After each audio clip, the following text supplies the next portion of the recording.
ഇപ്പം ഈ അടുത്ത ഒരു സ്കൂളിൽ ദർസിൽ നിന്ന് കുട്ടികൾക്ക് അഡ്മിഷൻ കൊടുക്കില്ല എന്നൊരു പ്രശ്നം തിരുവനന്തപുരമോ കൊല്ലം ഭാഗത്ത് നിന്ന് പത്തനംതിട്ടയോ ഒരു വിവാദം ഉണ്ടായി. അത് മുസ്ലിം കുട്ടികളായതുകൊണ്ടാണെന്ന് മീഡിയ വണ്ണ് കത്തിച്ചതൊക്കെ ഞാൻ കണ്ടു, അല്ലേ?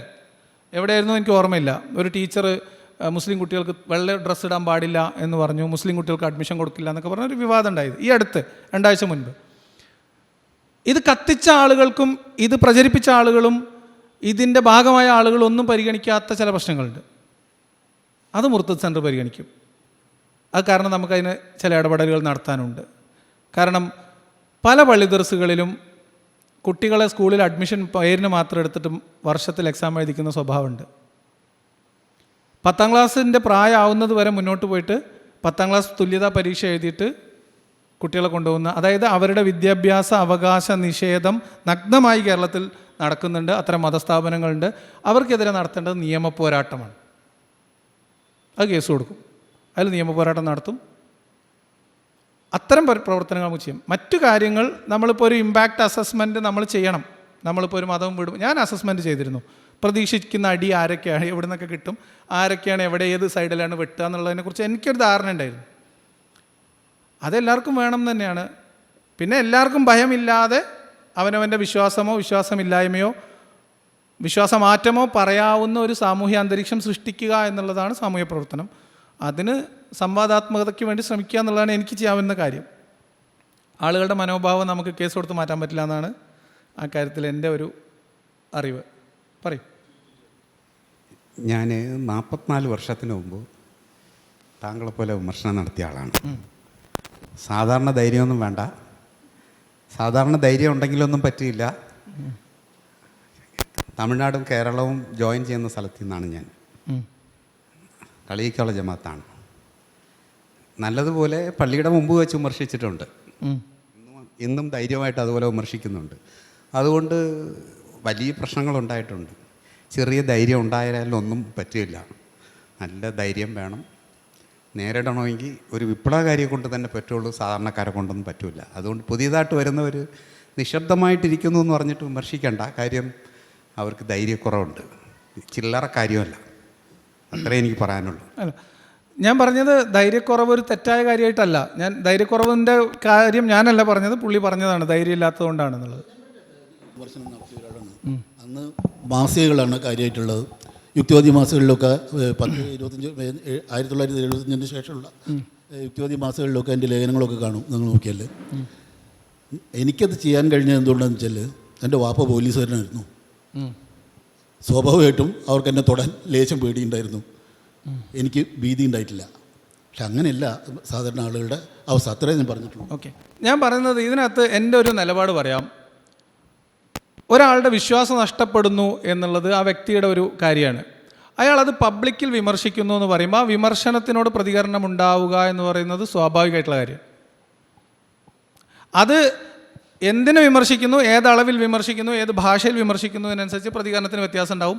നിങ്ങൾ നിൽക്കുന്ന സ്ഥലം, നിങ്ങളുടെ സ്വാധീനം, നിങ്ങളുടെ സാമൂഹ്യാവസ്ഥ, അതിനനുസരിച്ച് വ്യത്യാസം ഉണ്ടാവും. അതൊക്കെ ശരിയാണ്. ഈ ഭയം കൊണ്ട് മാത്രമല്ല പലരും തുറന്നു പറയാത്തതെന്നൊരു വിമർശനം എനിക്കുണ്ട്. വളരെ സുഗമമായിട്ട് പോകുന്ന ലൈഫിൽ ഡിസ്റ്റർബൻസ് താല്പര്യമില്ലാത്തവർ ഒരു കംഫർട്ടിന് വേണ്ടിയിട്ട് പരസ്യപ്പെടുത്താത്ത ആൾക്കാരെ എനിക്ക് ധാരാളം ആൾക്കാരറിയാം. അവർ വിമർശിച്ചാൽ, അവർ പരസ്യപ്പെടുത്തിയാൽ ഒന്നും സംഭവിക്കില്ല. പക്ഷേ അതുകൊണ്ടുണ്ടാവുന്ന വ്യക്തിപരമായിട്ടുള്ള നഷ്ടം, അതായത് ഇപ്പം നമ്മൾ കുടുംബ ബന്ധത്തിൽ ചെറിയ വിള്ളൽ, ചിലപ്പോൾ ചില ആൾക്കാർ മിണ്ടില്ല. 10 ആൾക്കാർ ഉള്ള ഒരു കുടുംബത്തിൽ ചിലപ്പോൾ 2 പേര് തെറ്റും. എന്തിനാ വെറുതെ? അത് നഷ്ടപ്പെടുത്താൻ തയ്യാറില്ലാത്തത് കൊണ്ട് പരസ്യപ്പെടുത്തണ്ടെന്ന് തീരുമാനിച്ച എത്രയോ ആളുകളെ എനിക്കറിയാം. ഇല്ലേ?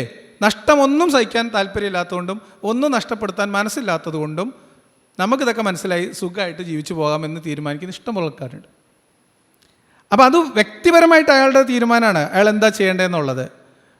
നഷ്ടമുണ്ടാവുന്നുള്ള കാര്യം ഉറപ്പാണ്. അതിപ്പോൾ ഒരു വിഷയത്തെ മാത്രമല്ല, നിങ്ങൾ ഏത് മതത്തെ ഏതളവിൽ വിമർശിക്കുന്നു എന്നതിനനുസരിച്ച് ഏത് സമൂഹത്തിലും ചെറുതോ വലുതോ ആയിട്ടുള്ള പ്രതിസന്ധികൾ നേരിടുന്നുണ്ട്. താരതമ്യേന ഹിന്ദുമതത്തെ വിമർശിച്ച് പുറത്തിറങ്ങുന്ന ആളുകൾക്ക് താരതമ്യേന പ്രശ്നം കുറവാണ്. അതിനേക്കാൾ കുറച്ച് കൂടിയ, എന്നാൽ ഇസ്ലാമിൻ്റെ അത്രയും പ്രശ്നമില്ല ക്രിസ്തു മതത്തെ പരസ്യമായി വിമർശിക്കുന്ന ആളുകൾക്ക്.